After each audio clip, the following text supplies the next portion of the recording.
Welcome back to our YouTube channel Lord Krishna Classes. Naresh sir.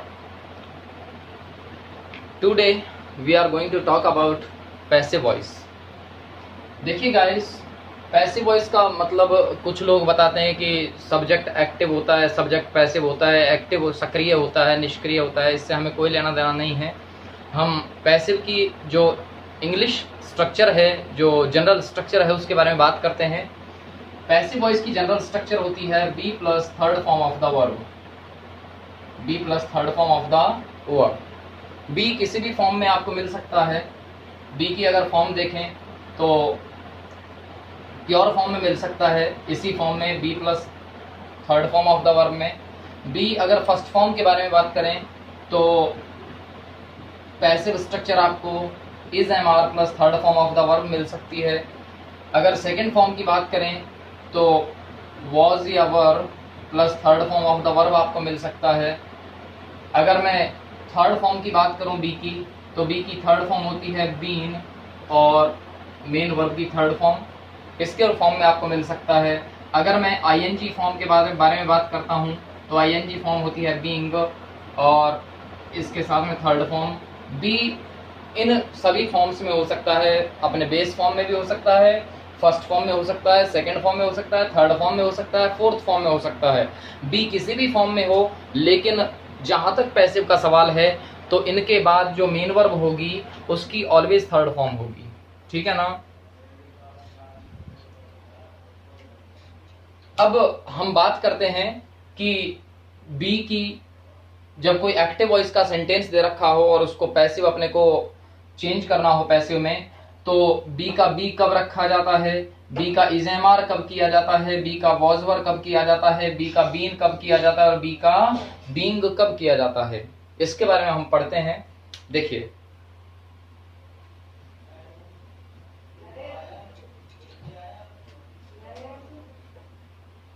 सबसे पहले हम एक जो जनरल सेंटेंस होता है, जो सिंपल सेंटेंस होता है, सिंपल सेंटेंस की स्ट्रक्चर के बारे में बात करते हैं। तो सिंपल सेंटेंस की स्ट्रक्चर क्या होती है? 5 एलिमेंट्स किसी भी सेंटेंस में होते हैं, 5 से ज्यादा नहीं होते। और वो स्ट्रक्चर ये होती है subject plus verb plus object plus complement plus adverbial plus adverbial. जब इसको पैसिव में हम चेंज करेंगे, ये तो एक्टिव वॉइस की स्ट्रक्चर है, जब इसको पैसिव वॉइस में हम चेंज करेंगे तो सब्जेक्ट हो जाएगा प्लस इस वर्ब को चेंज करते हैं। केवल किसको चेंज करते हैं? इस वर्ब को केवल चेंज करते हैं और ये वर्ब किस फॉर्म में हो जाती है? Be plus third form of the verb के रूप में हो जाती है। ठीक है। और उसके बाद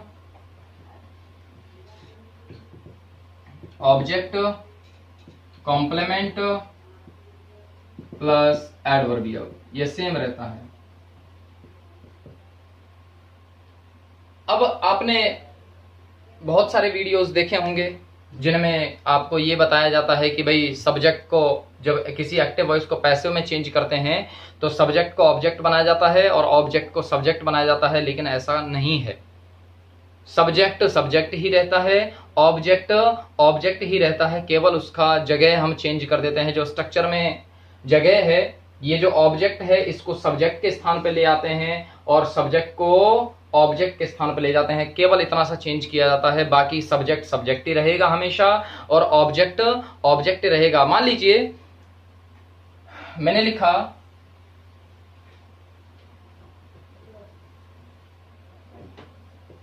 he threw a ball, he threw a ball।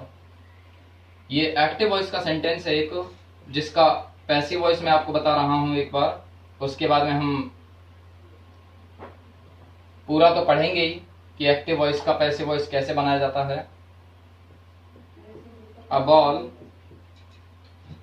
was thrown by him। इस सेंटेंस को देखिए, he threw a ball, और इसका जो पैसिव वॉइस है वो ये है, a ball was thrown by him। अब आप जो कह रहे थे कि सब्जेक्ट को ऑब्जेक्ट बनाया जाता है और ऑब्जेक्ट को सब्जेक्ट बनाया जाता है। सब्जेक्ट का मतलब होता है जो काम को कर रहा है, और ऑब्जेक्ट का मतलब होता है कि जिसके ऊपर काम किया जा रहा है।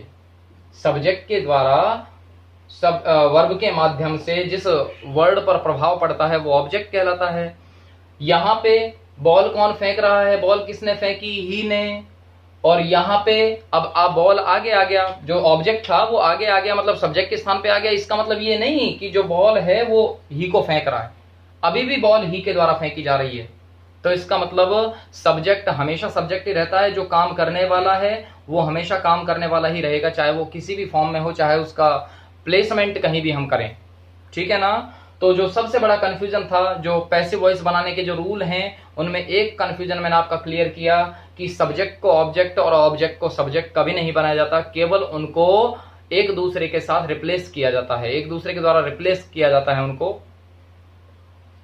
अब जो जनरल रूल्स हैं इसके, वो मैं आपको बताता हूं कि पैसिव वॉइस में जब किसी एक्टिव वॉइस को चेंज किया जाता है तो हम कौन कौन से रूल्स को फॉलो करते हैं।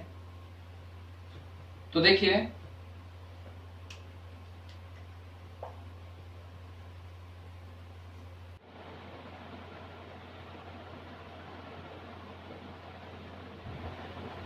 एक्टिव वॉइस के ऑब्जेक्ट को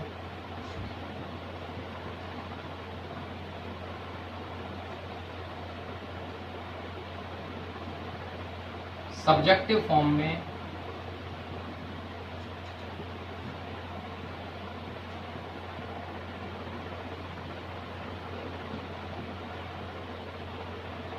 शुरू में रखें। देखिए, एक्टिव वॉइस के ऑब्जेक्ट को सब्जेक्टिव फॉर्म में शुरू में रखें।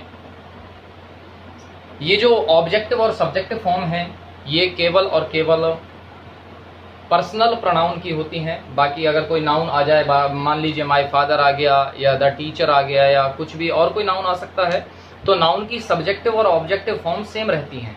नाउन के सब्जेक्टिव ऑब्जेक्टिव केस में कोई डिफरेंस नहीं है। आपको मैं और बाद में लिखवाऊंगा भी पर्सनल प्रोनाउन की कौन कौन सी फॉर्म्स चेंज होती हैं, कौन कौन से पर्सनल प्रोनाउंस की सब्जेक्टिव फॉर्म क्या होती हैं, ऑब्जेक्टिव फॉर्म क्या होती हैं। तो सबसे पहला जो रूल है अपना वो क्या है, एक्टिव वॉइस के ऑब्जेक्ट को, मान लीजिए एक्टिव वॉइस था, इसके ऑब्जेक्ट को आपने क्या किया, यहाँ से उठाया, इसकी फॉर्म चेंज की। फॉर्म किस में चेंज करोगे, सब्जेक्टिव फॉर्म में। इसको सब्जेक्टिव फॉर्म में बदला और शुरू में रख दिया, बस आगे ले आए, और कुछ भी नहीं करना। दूसरा रूल है, जो भी वर्ब है, एक्टिव वॉइस की जो वर्ब है, एक्टिव वॉइस की वर्ब, जो भी एक्टिव वॉइस में वर्ब दी गई होगी उस वर्ब को नियमानुसार, जो भी मैं नियम बताऊंगा उसके अनुसार बी प्लस थर्ड फॉर्म में लिखें। किस में लिखें, बी प्लस थर्ड फॉर्म में। बी प्लस थर्ड फॉर्म इसके रूप में लिखना है, ठीक है, इसके रूप में लिखना है। जो थर्ड रूल है वो है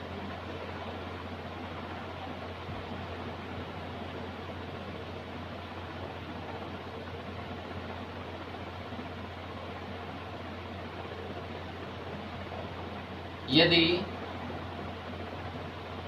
आवश्यकता हो, यदि आवश्यकता हो तो बाय या अन्य प्रपोजिशंस लगाएं, अन्य प्रपोजिशंस लगाएं। देखिए, मैंने यहाँ पे दो बातें लिखी हैं, यदि आवश्यकता हो, यदि आवश्यकता हो, और दूसरा मैंने लिखा है बाय या अन्य प्रपोजिशन लगाएं। आप ज्यादातर यहाँ पे बाय पढ़ाया जाता है, लेकिन मैं आपको कुछ ऐसी भी कंडीशंस बताऊंगा जहाँ पे प्रपोजिशन तो लगाना है लेकिन बाय नहीं लगाएंगे, अदर प्रपोजिशंस लगाएंगे। जैसे कहीं पे एट आता है, जैसे मैरी आ गया तो मैरी के साथ में टू आएगा, तो वो चीजें मैं आपको बताऊंगा यहाँ पे। और जो चौथा रूल है वो है जो एक्टिव वॉइस का सब्जेक्ट था, एक्टिव वॉइस का सब्जेक्ट जो था, एक्टिव वॉइस के सब्जेक्ट को ऑब्जेक्टिव फॉर्म में लिख दें। कौन से फॉर्म में? ऑब्जेक्टिव फॉर्म में लिख दें। एक्टिव वॉइस में जो भी सब्जेक्ट था एक्टिव वॉइस के जो शुरू में दे रखा था, जो वर्ब के साथ दे रखा था, उसको आपको कौन सी फॉर्म में लिखना है? ऑब्जेक्टिव फॉर्म में लिखना है। मैंने आपको अभी प्रॉमिस किया था कि मैं आपको ऑब्जेक्टिव और सब्जेक्टिव फॉर्म बताऊंगा, ऑब्जेक्टिव और सब्जेक्टिव केसेस बताऊंगा। और उसके साथ ही मैंने ये भी कहा था कि नाउन्स के सब्जेक्टिव और ऑब्जेक्टिव केस सेम होते हैं। जैसे चलिए एक बार इनको लिख लीजिए थोड़ा सा, उसके बाद में फिर बात करेंगे हम। चलिए गाइस, जो पहला रूल आपने पढ़ा था उसको डिस्क्राइब मैं आपके सामने करता हूं। पहला रूल पढ़ा था हमने, एक्टिव वॉइस के ऑब्जेक्ट को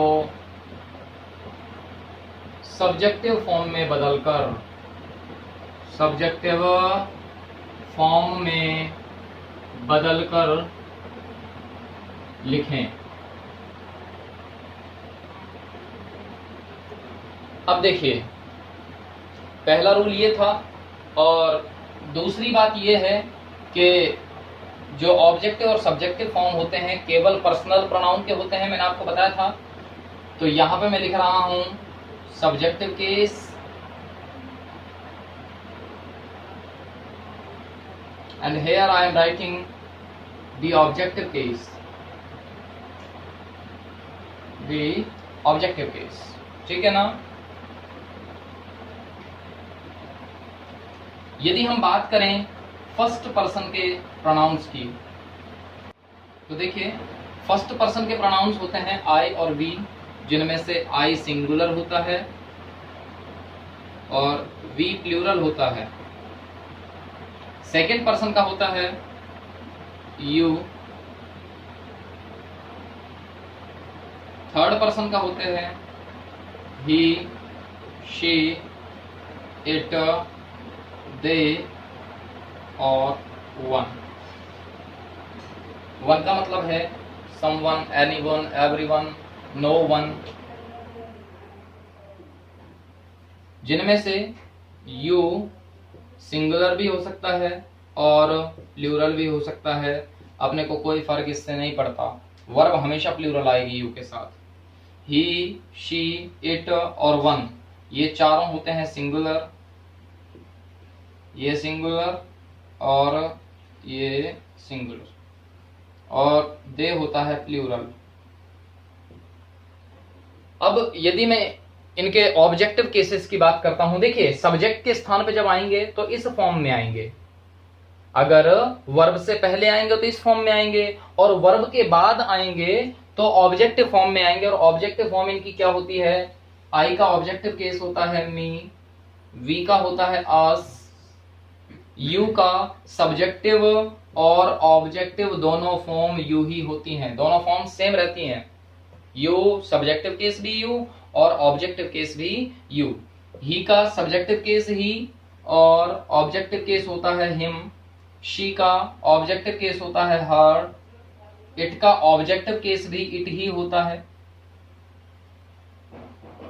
दे का ऑब्जेक्टिव केस होता है देम, और वन का ऑब्जेक्टिव केस वन ही रहता है।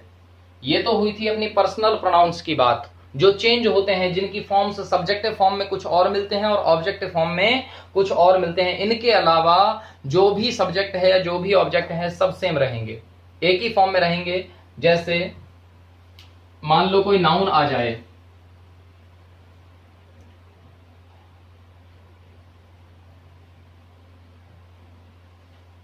ये तो थे पर्सनल प्रोनाउन। अब मैं किसी भी नाउन की बात कर लेता हूं। नाउन के यहाँ पे सब्जेक्टिव केस और यहाँ पर objective case.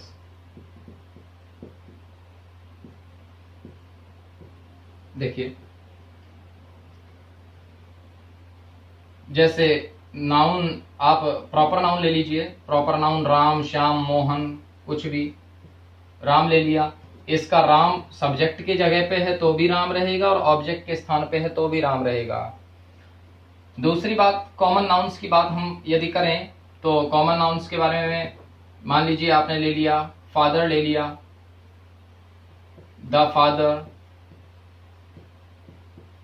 Uh father, my father. इस तरीके से किसी भी कंडीशन में, नाउन किसी भी कंडीशन में हो, जो उससे पहले एडजेक्टिव लगा है, जो उससे पहले आर्टिकल लगा है, उस पर कोई फर्क नहीं पड़ेगा और ये सेम आ जाएगा। ऑब्जेक्टिव केस द फादर का ऑब्जेक्टिव केस भी द फादर ही रहेगा। आ फादर आ गया तो इसका ऑब्जेक्टिव केस भी आ फादर ही रहेगा। माई फादर आ गया तो इसका ऑब्जेक्टिव केस भी माई फादर ही रहेगा। ठीक है ना। उसके बाद ये प्रॉपर नाउन क्या हो गया, ये कॉमन नाउन हो गया। उसके बाद मैं बात करता हूं कलेक्टिव नाउन की। कलेक्टिव नाउन, कलेक्टिव नाउन जो कलेक्शन के रूप में होती हैं, जैसे टीम आ गया तो टीम सेम रहेगा। ठीक है। उसके बाद मटेरियल नाउन्स के बारे में बात करता हूं। मटेरियल नाउन में जैसे वाटर आ गया तो जिस फॉर्म में वाटर लिखा है उसी फॉर्म में वाटर। अगर इससे पहले दा लगा हुआ है तो आपको भी दा ही लगाना है। ठीक है। उसके बाद एब्स्ट्रैक्ट नाउन में, एब्स्ट्रैक्ट नाउन में कुछ भी आप ले लीजिए, कोई भी, ऑनेस्टी ले लीजिए तो ऑनेस्टी का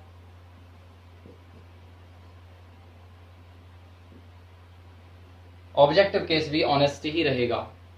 कहने का मतलब यह है कि अगर सब्जेक्टिव और ऑब्जेक्टिव फॉर्म चेंज होती हैं तो वो केवल होती हैं पर्सनल प्रोनाउंस की, और कुछ गिने चुने पर्सनल प्रोनाउन है। देखिए आई की चेंज होती है, वी की चेंज होती है, ही की चेंज होती है, शी की चेंज होती है और दे की चेंज होती है। इनके अलावा मतलब ये 5 प्रोनाउन हैं जो आपको याद करने हैं, जिनके सब्जेक्टिव और ऑब्जेक्टिव केस याद करने हैं पैसिव वॉइस के लिए।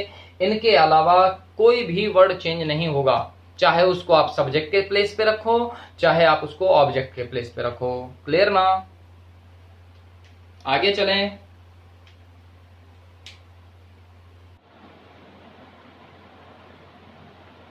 चलिए गाइस, अब दूसरा रूल है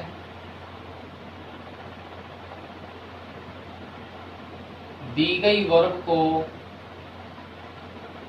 be plus third form of the verb में चेंज करना,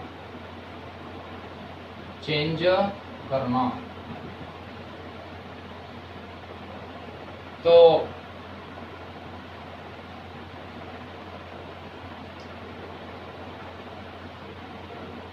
देखिए इधर मैं लिख रहा हूं एक्टिव वॉइस में दी गई वर्ब,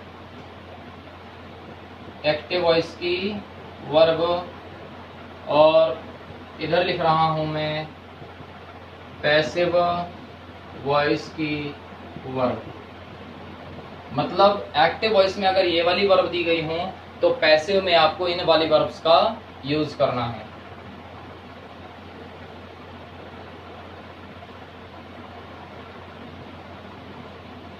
मान लीजिए एक्टिव वॉइस में आपको प्रेजेंट इंडेफिनिट टेंस दे रखा हो, एक्टिव वॉइस में कौन सा टेंस दे रखा हो, present indefinite tense. Present indefinite tense का मतलब क्या होता है, वर्ब की फर्स्ट फॉर्म या वर्ब प्लस एसईआईएस, वर्ब की फर्स्ट फॉर्म या वर्ब प्लस एसईआईएस, या फिर आपको हेल्पिंग वर्ब डू या डज प्लस मेन वर्ब की फर्स्ट फॉर्म। इस तरीके से प्रेजेंट इंडेफिनिट टेंस में ये दो ही कंडीशंस बनती हैं। अगर सेंटेंस अफर्मेटिव है, अगर सेंटेंस पॉजिटिव है तो आप यूज करोगे वर्ब की फर्स्ट फॉर्म या वर्ब प्लस एसईआईएस का, और अगर सेंटेंस नेगेटिव या इंट्रोगेटिव है तो वहां पे वर्ब आपको दी गई होगी डू या डज प्लस वर्ब की फर्स्ट फॉर्म। ये तो एक्टिव वॉइस की कंडीशन है। अगर आपको इन वर्ब्स का पैसिव बनाना है तो पैसिव में वर्ब हो जाएगी इज, एम, आर, ये तो हो जाएगी हेल्पिंग वर्ब। और मेन वर्ब की मैं आपको बात कर ही रहा हूं थर्ड फॉर्म, हमेशा हमेशा थर्ड फॉर्म आएगी पैसिव वॉइस में, ठीक है। Present indefinite tense. दूसरा है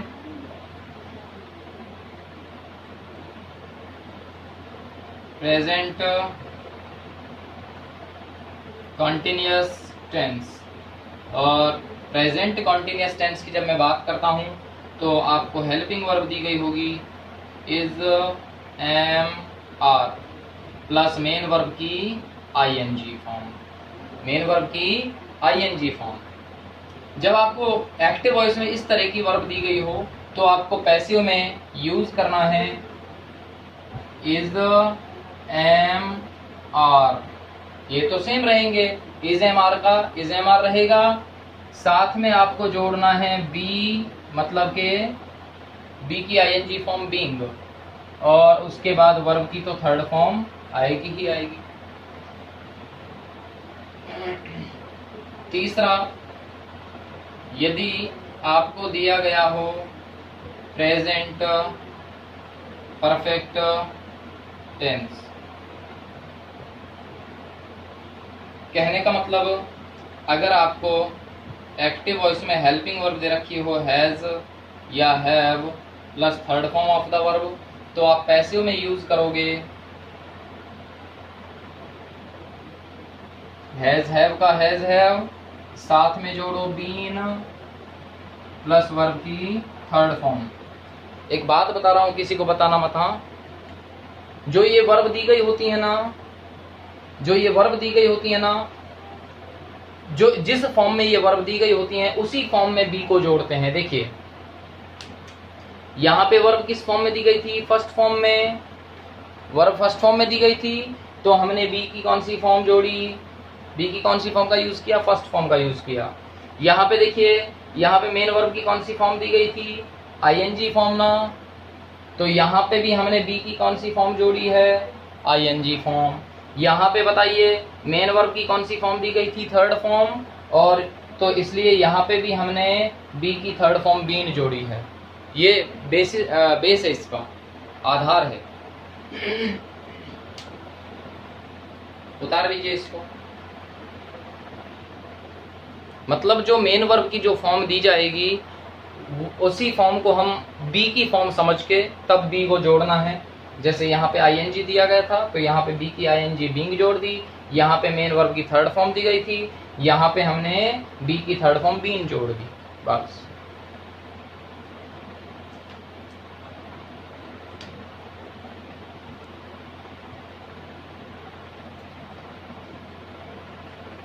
यदि आपको दिया गया हो एक्टिव वॉइस में present perfect continuous tense, present perfect continuous tense, यदि आपको ये दिया गया हो, कहने का मतलब हेल्पिंग वर्ब आपको हैज बीन या have been plus main verb की आईएनजी फॉर्म दी गई हो, तो पैसिव में verb be plus third form कैसे लिखेंगे।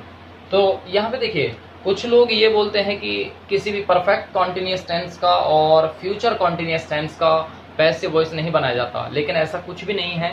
पैसिव सभी टेंसेस का बनता है। शर्त यह है कि पैसिव के लिए जो वर्ब है वो ट्रांजिटिव होनी चाहिए, सकर्मक होनी चाहिए। देखिए अगर प्रेजेंट परफेक्ट कॉन्टिन्यूअस टेंस इस तरीके से आपको वर्ब की व्यवस्था मिल जाए किसी सेंटेंस में, तो उसका पैसिव बनाते समय आपको क्या करना है, इस वर्ब को देखिए हैज बीन हैव बीन तो सेम रहेगा, यहाँ पे जो मेन वर्ब की फॉर्म दी गई है उसको हम बी की फॉर्म मान के बी जोड़ देंगे और मेन वर्ब की थर्ड फॉर्म लगा देंगे। तो बताइए हैज बीन हैव बीन का हैज बीन या हैव बीन, इनमें से कोई एक आएगा, या तो हैज बीन आएगा या तो हैव बीन आएगा। उसके साथ मेन वर्ब की आईएनजी फॉर्म दी गई है, तो इस आईएनजी को कौन सी फॉर्म मानेंगे, बी की, तो क्या जुड़ जाएगा, बीइंग। और इस मेन वर्ब की जो आईएनजी फॉर्म दी गई थी इसको कौन सी फॉर्म में कन्वर्ट करेंगे, थर्ड फॉर्म में।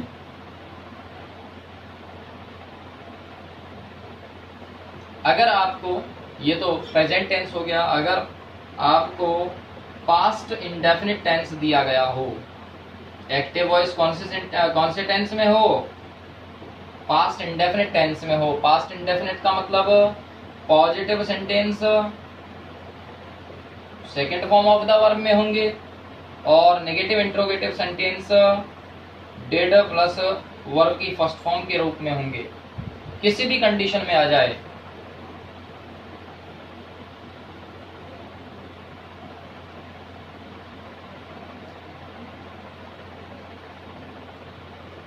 तो देखिए पास्ट इंडेफिनिट में यदि आपको मेन वर्ब की सेकंड फॉर्म दी गई हो या फिर डिड प्लस वर्ब की फर्स्ट फॉर्म दी गई हो तो पैसिव बनाते समय जो मेन वर्ब की फॉर्म है उस फॉर्म में, यहाँ पे देखिए वर्ब देखिए सेकंड फॉर्म है, यहाँ पे डिड सेकंड फॉर्म है तो बी की सेकंड फॉर्म ही आएगी। बी की सेकंड फॉर्म क्या हो जाती है, वॉज या वर। यहाँ पे तो दिया ही नहीं गया कोई, तो डायरेक्ट यहाँ पे बी की सेकंड फॉर्म ही लिखेंगे और उसके बाद मेन वर्ब की कौन सी फॉर्म कर देंगे, थर्ड फॉर्म।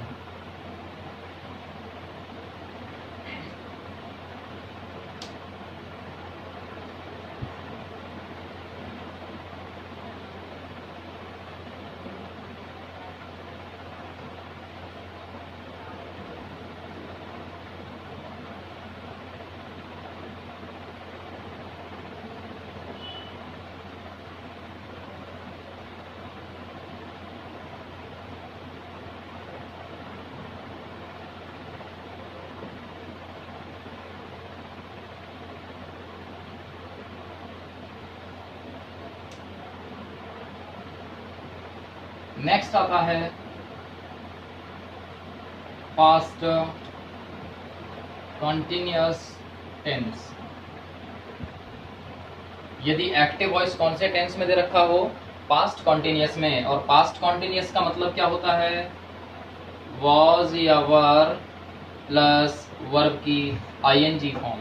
यदि आपको सेंटेंस में इस प्रकार से वर्ब की व्यवस्था दी गई हो तो पैसिव में क्या करना है, वॉज वर दे रखा है, वॉज वर सेम रहेगा, वॉज या वर में से कोई एक आएगा, वर्ब की आईएनजी फॉर्म है मेन वर्ब की तो यहाँ पे बी की आईएनजी फॉर्म जोड़ेंगे मतलब बीइंग, और इस मेन वर्ब की आईएनजी को किस में कन्वर्ट कर देंगे, थर्ड फॉर्म में।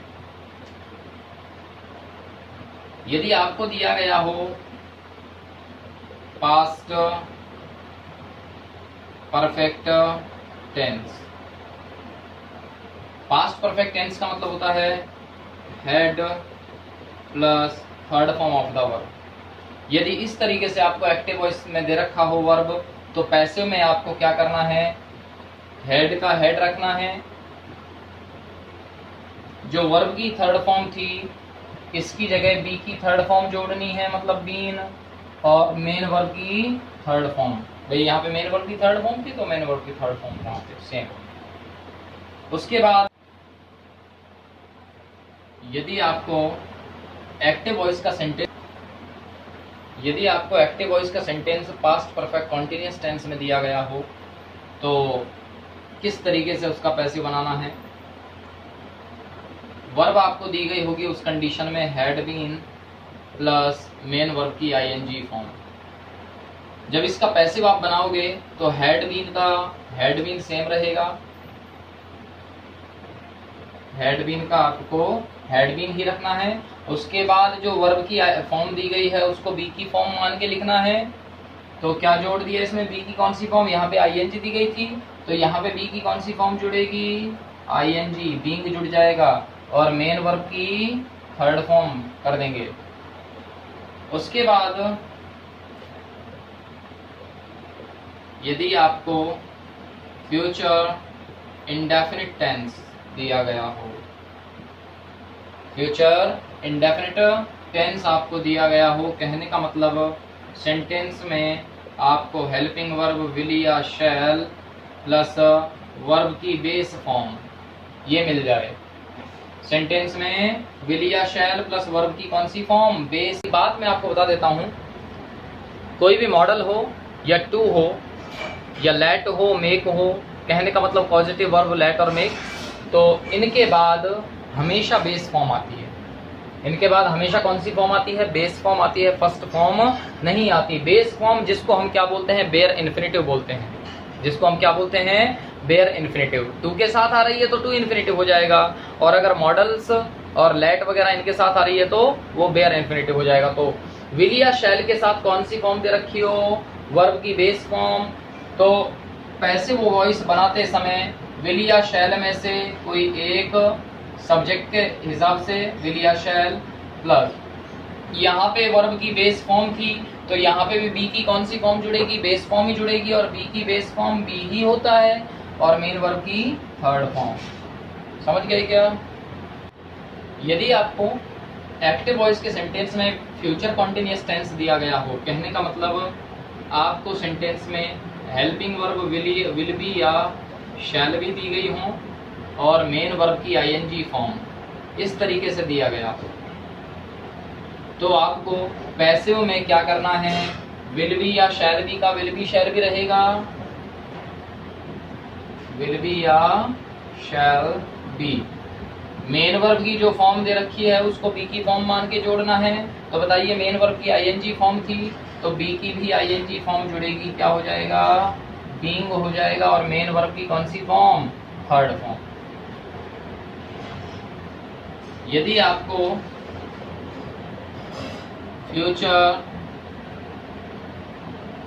परफेक्ट टेंस का सेंटेंस आ जाए पैसिव बनाने के लिए, कहने का मतलब विल हैव या shall have plus third form of the word, यदि ये आपको मिलता है तो पैसिव बनाते समय क्या करोगे? विल हैव शैल हैव का विल हैव शैल हैव रहेगा, विल हैव और शैल हैव। मेन वर्ब की कौन सी फॉर्म दी गई थी? Third form. तो यहाँ पे भी बी की कौन सी फॉर्म जुड़ेगी? थर्ड फॉर्म बीन, और मेन वर्ब की थर्ड फॉर्म।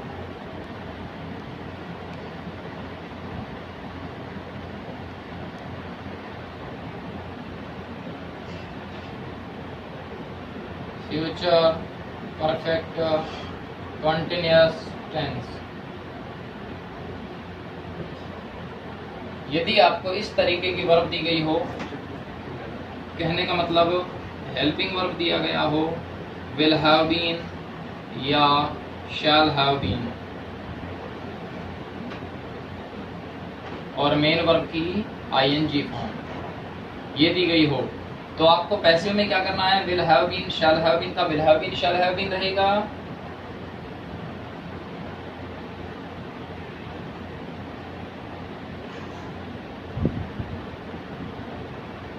मेन वर्ब की आईएनजी फॉर्म थी इसलिए बी की आईएनजी फॉर्म जोड़नी है, बीइंग, और मेन वर्ब की थर्ड फॉर्म।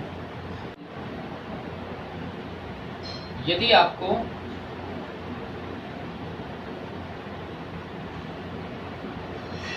कोई भी मॉडल दिया गया हो या टू दिया गया हो और उनके साथ में हमेशा क्या मिलेगा? Base form. यदि इस तरह की कंडीशन दी गई हो तो आपको क्या करना है? मॉडल या टू का मॉडल रहेगा और टू तक ये सेम रहेगा। वर्ब की बेस फॉर्म है इसलिए बी की बेस फॉर्म क्या जुड़ेगी? बी, और मेन वर्ब की थर्ड फॉर्म। तो ये थे बच्चों आपको कि बी की third form, be plus third form कैसे जोड़ी जाती है पैसिव वॉइस बनाने के लिए। इनको आप अच्छे से याद कर लेना। बाकी जो हमारा अगला जो इसमें बाकी है वो अगले वीडियो में मैं आपके साथ शेयर करूंगा। अगर आपने हमारे चैनल को सब्सक्राइब नहीं किया है तो सब्सक्राइब करें, वीडियो को लाइक करें अगर अच्छा लगे तो। और मैं आपको ये एश्योर करता हूँ कि ये जो वीडियोस मैं आपको बना के आपके साथ शेयर कर रहा हूँ ये 100% आपके एग्ज़ाम में, चाहे आप 10th का एग्ज़ाम दीजिए, चाहे आप किसी भी कंपटीशन का एग्ज़ाम दीजिए, हर एग्ज़ाम में आपको बहुत बेनिफिशियल रहेंगी।